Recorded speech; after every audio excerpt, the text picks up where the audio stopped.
किसी ने खूब कहा है कि भगवान कृष्ण के दर्शन तो शिशुपाल ने भी की थी और दुर्योधन ने भी की थी, लेकिन दोनों की मति नहीं बदली। कहते हैं जिसके मन में लालसा न हो और सच्ची ज्ञान की प्राप्ति ना हो, ना तो उसे कभी मोक्ष प्राप्त होती है और ना ही विद्या। इसी बात पे मैं एक आपको कहानी सुनाती हूँ। बहुत समय पहले की बात है। एक गांव में एक महात्मा रहते थे। वो महात्मा कहीं जा रहे थे। अचानक आकाश में आकाशवाणी हुई और आकाशवाणी में उन महात्मा ने सुना या उन्हें सुनाया गया कि आज से ठीक 1 साल बाद तुम्हारी मौत हो जाएगी और मौत तुम्हारे तलवार से गर्दन कटने से होगी। और महात्मा जी तो बहुत दुखी हुए और रोने भी लगे कि ये कैसी बात है, आपने बहुत अच्छा काम किया है जो आपने 1 साल पहले ही मेरी मौत के दिन और तारीख बता दी ताकि मैं खुशी खुशी मर सकूं, मेरी मौत से अच्छा हो। महात्मा जी वहाँ से चले गए और वो अपने ध्यान में मग्न हुए और उनसे जो भी शिष्य मिलने जाता था तो वो सोचते थे कि क्यों टाइम पास करना, क्यों ज़्यादा कुछ बोलना। अगर कोई भी कुछ बोलता था उनको तो साफ इतना ही बोलते थे, उसके मौत से अच्छा हुआ, उसके मौत से अच्छा हुआ। कोई आके अगर बोला महात्मा जी मेरे गांव में सूखापन आ गया, वो बोलते थे मेरे इसके मौत से अच्छा हुआ। क्योंकि महात्मा जी जानते थे कि ज़्यादा टाइम वेस्ट करने से अच्छा है कि भगवान का ध्यान करूं और मोक्ष की प्राप्ति करूं, क्योंकि उनको पता था कि हमारी मौत 1 साल बाद हो जाएगी, तो क्यों ये सब में टाइम वेस्ट करना। इसलिए हमेशा ज़्यादा से ज़्यादा भगवान का नाम जपो। तो एक दिन की बात है, उसके उन्हीं के आश्रम में एक शिष्य रहते थे और वो वहाँ का साफ सफाई सब करने वाले थे। तो वो आए और कहा कि गुरुजी, जो मेरा लड़का बीमार था बहुत और दोपहर होते होते उसकी मौत हो गई। गुरुजी अंदर से तो दुखी थे, लेकिन वो भगवान का आदेश था, किसी भगवान का ही नाम लिया जा सकता था और तो कुछ था नहीं। तो उन्होंने मुँह से कह दिया कि उसकी मौत से अच्छा हुआ। अब ये जो शिष्य था उसे गुस्सा आ गया कि बताओ, मैं इनके इतना सेवा करता हूँ, इनके लिए इतना सब कुछ करता हूँ और ये मेरे लड़का अगर मर गया है तो उस पे कहते हैं कि उसकी मौत से अच्छा हुआ, ये कैसा अच्छा हुआ। तो ये बेचारा गुस्सा में चला गया।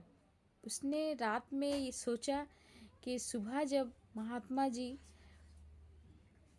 बाग में टहलने जाएंगे तो मैं उनकी तलवार से उनकी गर्दन को काट दूंगा। ऐसे महात्मा रहने से क्या फ़ायदा जो किसी की मौत से कहते हैं कि मौत अच्छा हुआ। क्या मेरा पुत्र अगर ख़त्म हो गया, मर गया, तो इनको लगता है कि अच्छा हुआ। तो इसी बात के लिए वो उसने झाड़ी में छुपा और सुबह महात्मा जी घूमने के लिए निकले। जैसे ही घूमने के लिए निकले ही थे कि वो झाड़ी में छुप के उन्हें देख रहा था कि जैसे सामने आएंगे तो उनकी गर्दन को मैं काट दूंगा। और तो वो आगे, महात्मा जी आगे चल रहे थे। आगे चलते चलते उनके पैर में एक कील आके चुभ गया। चुभ गया मतलब ऐसा कि वो ये पार से वो पार हो गया। अब तो बेचारा महात्मा जी दर्द से कहारने लगे, चिल्लाने लगे, ये क्या हो गया, वो क्या हो गया। और जो झाड़ी में छुपा हुआ था तो वो गुरु जी का शिष्य ही, महात्मा जी का शिष्य ही था। अंदर से भले ही क्रोधित था, लेकिन फिर भी उन्होंने सोचा कि चलो पूछते हैं कि अब किसकी मौत से कितना बढ़िया हुआ या फिर कितना अच्छा हुआ। गया, उनसे ने पूछा कि महात्मा जी ये क्या हो गया। महात्मा जी ने कहा, अरे बेटा उसकी मौत से अच्छा हुआ। तब भी वही बात बोली। तो शिष्य बोला, कहाँ अच्छा हुआ, यहाँ तो आपके पैर चुभ गए हैं, पैर में कील चुभ गए हैं, आपको बीमारी हो सकती है, आपको इलाज कराने की ज़रूरत है, आपके पैर से खून निकल रहा और आप कह रहे हो उसकी मौत से अच्छा हुआ। ये कहाँ अच्छा हुआ और कैसे अच्छा हुआ?